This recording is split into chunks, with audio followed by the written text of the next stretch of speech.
Hello everyone, welcome to my channel. I hope everyone is having a wonderful day. Before starting the video, please go ahead and hit the subscribe button and give this video a like up. The Forrester mansion shimmered in the morning light as Los Angeles woke to another day of glamour, tension, and secrets. The Bold and the Beautiful had always thrived on emotional chaos, and this Monday, October 7th episode was no exception. For Hope Logan, the day began like any other, until fate decided to throw her a curveball that would leave her shaken to her core. A visitor from her past was on their way, and by the time the day was done, nothing in her carefully balanced world would feel safe or predictable again. Hope had spent the past few weeks trying to rebuild her sense of peace after the stormy fallout with Thomas Forrester. Their relationship, intense, passionate, and destructive, had left her emotionally torn. She had sworn to herself that she wouldn't let her heart lead her astray again, especially with Thomas gone, chasing new dreams far away from Los Angeles. But as she stood in her cabin, sunlight filtering through the curtains, she couldn't help but feel that something was missing. There was a quiet ache in her heart, the kind that even time couldn't heal. Outside, the sound of gravel crunching under tires drew her attention. Her brow furrowed. She wasn't expecting anyone. Liam was supposed to pick up Beth later, and her mom had a meeting at Forrester Creations. She peered through the window, curiosity blooming into surprise, as she saw a sleek dark car pulling up in front of her cabin. For a fleeting second, her heart raced. The car looked familiar. But no, surely it couldn't be. When the door opened and the visitor stepped out, Hope froze. The world seemed to still.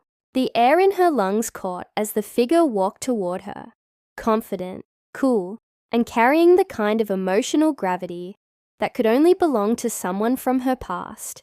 It was Thomas. Her pulse quickened. She hadn't seen him in weeks.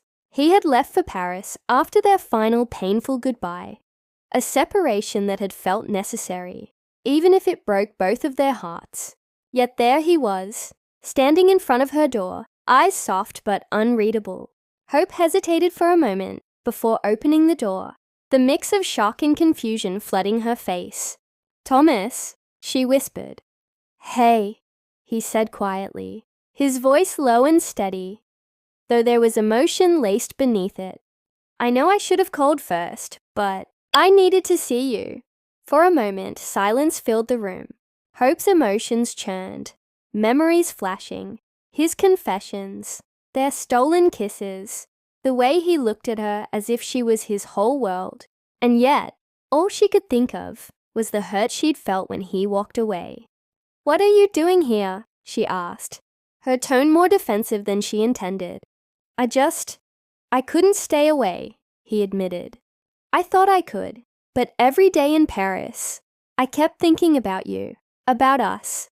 I know you told me to move on, but I can't. I tried." Hope's eyes glistened. His words struck deep, reopening wounds that hadn't healed. She turned away, trying to steady her breathing. "Thomas, you can't just come back like nothing happened. You left. You said you needed space, and I respected that. I needed space to figure out who I am without you," he said, stepping closer. "And I did. But now I realize I don't want a life that doesn't include you in some way, even if it's just as your friend." Hope turned to face him, her eyes full of conflict. She wanted to believe him, but her trust had been tested too many times. "Friendship between us isn't simple," she murmured. "It never has been." Outside the cabin, the scene was peaceful, but inside, emotions churned like a storm. Hope's surprise visitor had reignited a fire she had tried to put out. Yet as much as she wanted to stay angry, the sight of Thomas standing there, vulnerable, sincere, and completely in love, was hard to resist. Just as the air grew thick with unspoken feelings, the door swung open again. Brooke Logan stepped in, her timing as dramatic as ever. Her eyes widened the instant she saw Thomas. "What are you doing here?" she demanded. Thomas straightened, prepared for battle. "I just came to talk to Hope." "Talk," Brooke's tone was sharp, protective. "You've hurt her enough, Thomas. Haven't you done enough damage?" Hope immediately stepped between them. "Mom, please," she said firmly. "He's not here to cause trouble." Brooke's gaze softened for a moment as she looked at her daughter, but her distrust toward Thomas was unshakable. "Hope, you can't let him back in. You are finally moving forward." "I'm not letting him back in," Hope replied, though her voice trembled slightly. "I just need to hear what he has to say." Brooke hesitated, but finally sighed, shaking her head. "Fine, but don't say I didn't warn you." She gave Thomas one last icy glare before leaving, her heels clicking sharply as she walked away. The silence that followed was heavy. Hope exhaled, rubbing her temples. "She'll never forgive you," she said quietly. "I'm not asking her to," Thomas replied. "I just need you to understand where I stand." He moved closer, his expression softening.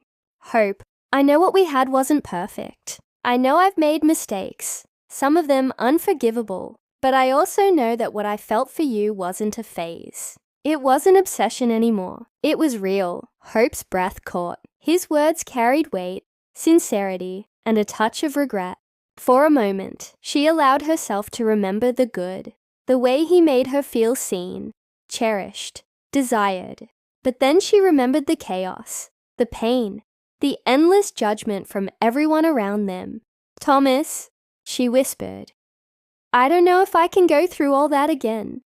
"I'm not asking for that," he said softly. "Just a chance to be someone you don't regret knowing." The vulnerability in his tone broke through her defenses, and for a brief second, she saw the man he was trying to become. Not the manipulative designer obsessed with her, but someone learning to love selflessly. As the emotional storm between them calmed, Hope felt tears sting her eyes. "I don't know where to go from here," she admitted. "Maybe we don't need to know," he replied. "Maybe we just start by forgiving." The words hung in the air like a fragile truce, neither of them ready to break it. Later that afternoon, Hope found herself alone again, replaying their conversation in her mind. Thomas had left quietly, promising not to pressure her, but hoping she'd think about what he said. The moment the door shut behind him, she sank onto the couch, her mind swirling. But fate wasn't done surprising her. Her phone buzzed. It was a message from Steffi. "We need to talk. Urgent." Hope frowned, worry creeping in. What now? She hadn't spoken much with Steffi since Thomas left, but something in the tone of the text felt serious. Minutes later, she arrived at the Forrester estate. Her heart racing, Steffi met her at the door, her expression unreadable. "Hope," she said softly. "I heard Thomas came by." Hope nodded cautiously. "He did. He just wanted to talk." "I figured as much," Steffi said, crossing her arms. "Look, I'm not here to judge, but you should know. Thomas didn't come back alone." Hope's eyes widened. "What do you mean?" "There's someone else in town," Steffi said. "Someone connected to both of you." Before Hope could ask, the sound of approaching footsteps echoed through the foyer. She turned toward the doorway, her heart skipping a beat as another familiar face appeared. It was Caroline Spencer's cousin, Douglas's distant relative from New York, someone Hope hadn't seen since Douglas's custody battle years ago. The woman smiled faintly, though there was something mysterious in her gaze. "Hope," she said softly, "it's been a long time." Hope blinked in disbelief. "Why are you here?" "I came because of Douglas," she said, "and because Thomas reached out to me before he left Paris. He thought I could help you both find peace." The weight of those words hit Hope hard. It wasn't just a random visit. Thomas had orchestrated something deeper. His surprise visit wasn't just about him returning. It was about reconnecting the pieces of their fractured family, about giving Douglas the stability they'd all lost. Hope's emotions tangled between gratitude, confusion, and apprehension. Could she really trust Thomas's intentions this time? Or was this just another attempt to pull her back into a world of emotional uncertainty? As the day faded into night, Hope found herself standing outside beneath the stars. The quiet hum of Los Angeles life surrounded her, but inside, she felt a war raging. The man she once loved was back. He'd spoken from the heart, and now, she had to decide whether to open hers again. But one thing was certain. The surprise visitor had set off a chain reaction that would ripple across every corner of the Forrester and Logan families. Old wounds would resurface, alliances would shift, and hearts would be tested.